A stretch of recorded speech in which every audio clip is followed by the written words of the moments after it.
not out of a state of they have reached the Maslow's fifth level or something. The guys know that there's a power of creating something, and they will share the spoils.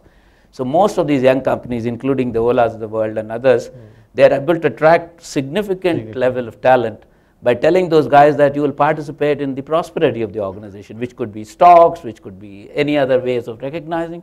So people, when they join them, they leave established companies and take a pay cut.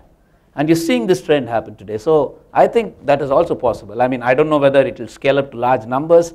The jury is still out, but clearly we are seeing established guys and moving out of their comfort zone, taking a deep cut, and then going and doing it for the adrenaline to look at something developing as well as making some money out of it. And Bipin, you're part of the senior leadership team at Airbus, I would think. And so how do you address the issue that both Adam and Betty are referring to?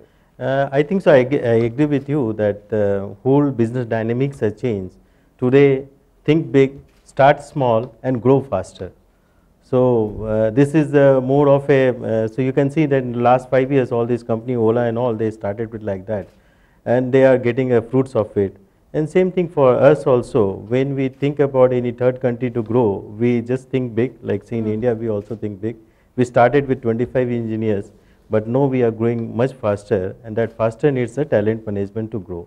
So that's why at least we are not facing those problems at the middle level and the top level, because the growth is there. Your attrition is 4%. Yeah, 4%. Not the industry average of 15%. They're very good. We've got to pick up something from them. Because that's very good iteration. That's a big problem, I think, Adam. And are really these large companies thinking out of the box? And it's not just here in India, it's worldwide. It's worldwide. I mean, we did a very interesting survey 2 years ago. We asked people, how likely are you to want to move to a different part of the world? 76% of people said, I want to move to on average, 76% of people said, I'd like to work at least for some period of time in a different part of the world. What was interesting about the survey was it was a global survey. So no matter where the person lived, they wanted to live somewhere else, at least for some period of time. And that speaks to this idea of it really being a global village. And so the competition is not local anymore. It really is global competition. So the problems that we have in Japan and Germany, or Greece as of today, are problems for all of us. Right. And we all deal with the benefit of that global opportunity, and we all deal with the challenge of that global opportunity. And so the labor pool is no longer a local labor pool. It really is a global labor pool. Technology makes it so that it is easy to manage a virtual team if you have the technology to do it. And you asked before about, don't most of these big companies already have technology to do all these things? And the answer is yes, but in silos. And so to really manage people well, you have to manage them holistically, right? It's not a widget. It's not a machine part. We're people, and people adapt, they change, they evolve, and you care about what your interaction was with your boss. You care about what you've learned and what you're learning. You care about how you're getting paid, what your promotion opportunity is. All of those are aspects of how a person feels in an organization. But is technology able to really overcome the issues of cultural diversity or differences in cultural background, and hence the kinds of people interaction that one sees? Is it able to transcend that? So is it able to completely solve it? Absolutely not. Discrimination will still exist. There still will be subjectivity of ratings. But let me give you two very specific examples. So traditionally, performance reviews were a manager reviewing the employee. But because technology makes performance reviews easier, you now have often 360-degree reviews. Right. So now you can weight them differently, and so the manager doesn't have 100% of the opinion about how an employee is doing. Right. So by having more people involved, it's less subjective, it's more objective. The other example is succession management.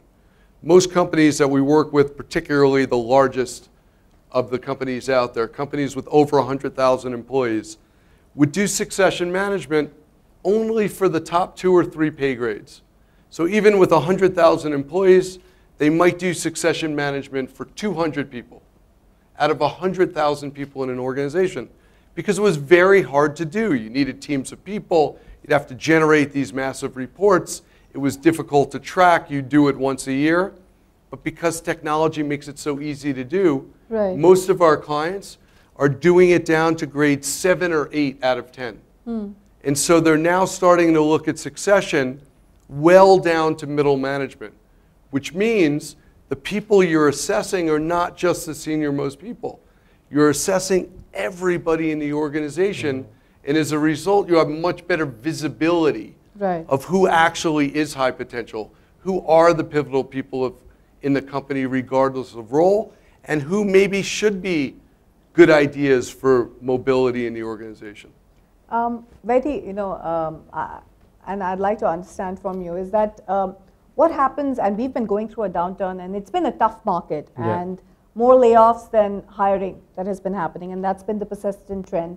And every quarter, it's less expectation of increments and more expectation of some sort of negative news. So in an environment like this, how do you sort of sync the issues of people management and looking at talent and retaining it when costs are such a huge overhang? Good one. I mean, it can't be prescriptive, but I think good companies do two things, and if that could be taken as a reference. One is, obviously you will sort of prune to size to deliver on a very cost-efficient basis, but take all those folks that you really don't want to do that value and put them into customer understanding. Right. Those are, after all, the downturns, like anything else, is going to last for a period of time, and then the business starts looking up. So you get a great opportunity to get maybe 200 guys from product development who are never seen outside of their R&D office to go and meet the customers and figure out what are the customer talking about, what does he or she want about it.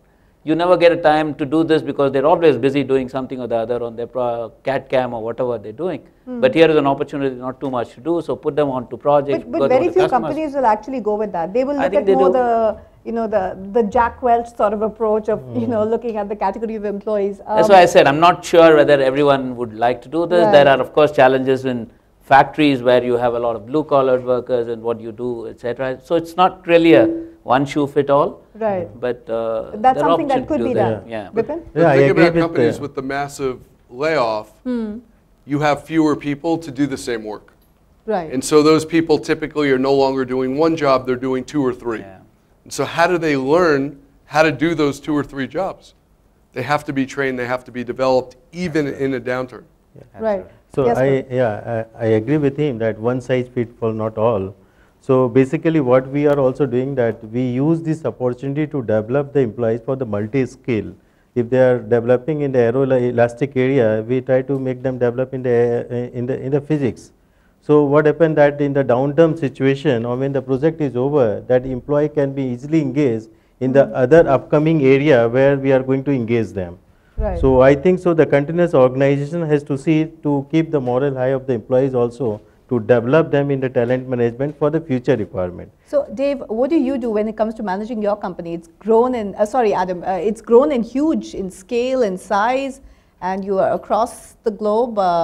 I know you're using your own software. We use our own software. But other than that, I mean, you've been an entrepreneur for most part of your life, and Yes. you've seen your team grow. So how do you keep the connect? I mean, for us, culture is most important. So we believe there's culture by design or culture by accident, but every company, large or small, has a culture.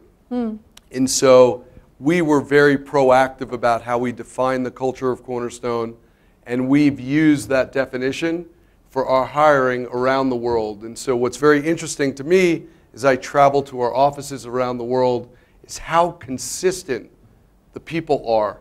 They have the same beliefs, the same aptitudes, the same characteristics, and that's what makes us work so well together. So keeping that collaboration, keeping that approach, keeping that teamwork even as we expand, and that, I believe, has allowed us to expand so quickly. What keeps you awake at night then? It sounds Scale and picture perfect. opportunity. I mean, we're seeing the ability really to sell into all different markets around the world. And as everyone knows, one of the keys to success in any business is focus. So how do you focus when there's so much disparate opportunity? you have to have discipline in how you do that.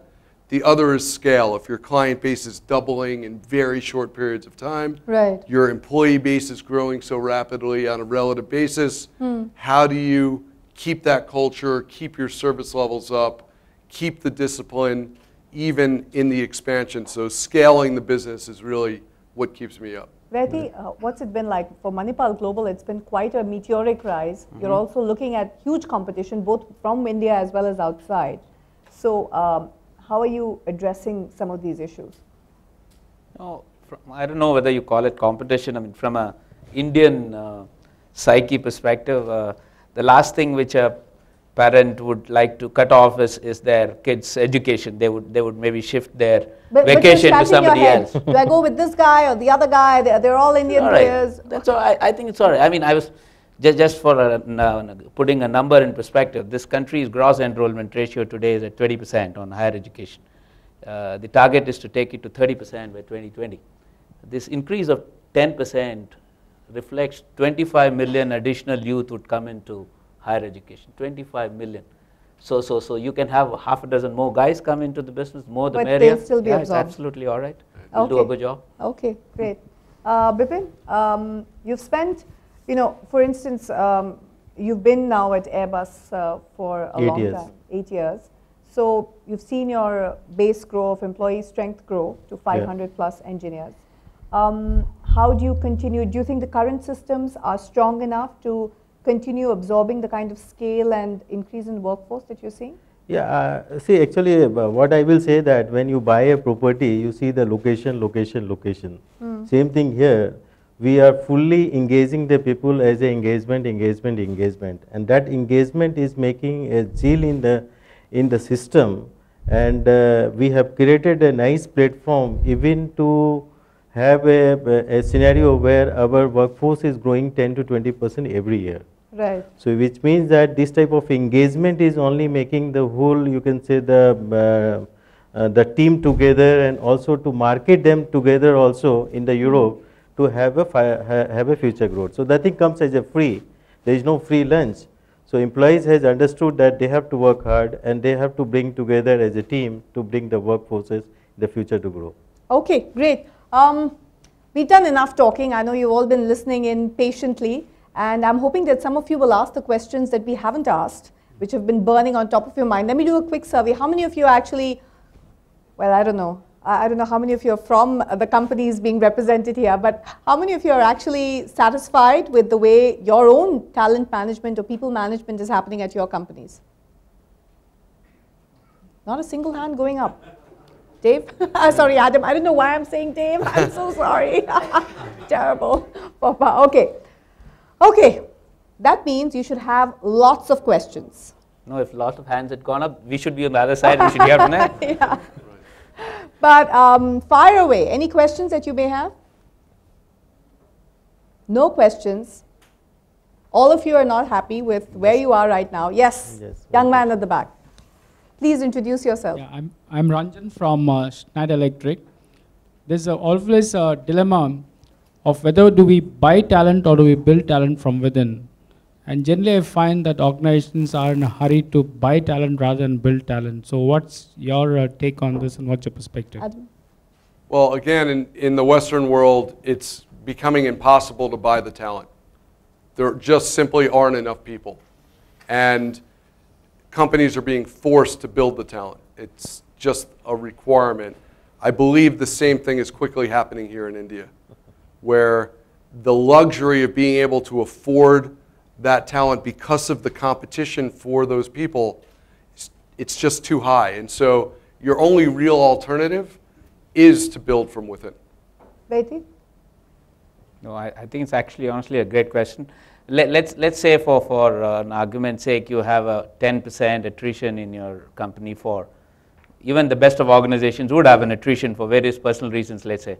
So maybe it's a good idea to start looking at that 10% to come force from outside into key roles that you have, which would sort of force you to start thinking a little differently, And I just again on an anecdotal basis, we do a very large amount of training for the banks in this country. And one of the chairmen of the bank happened to ask my faculty, who are all very strong, good banking teachers, faculty, and this person asked them and said, how many of you are on the Facebook?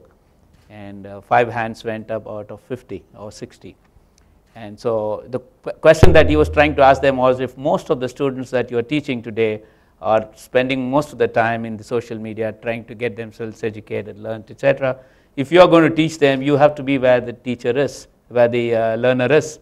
So going there, maybe a 10%, maybe a 15%, but if an organization is growing, in my view, you could have a healthy balance. If you are growing 15-20%, you anyway need more people. So you could have a balance between homegrown talent getting taken care of and a mix of outside. No particular recipe I could think of. Yeah, to be specific, we literally have a 50-50 balance.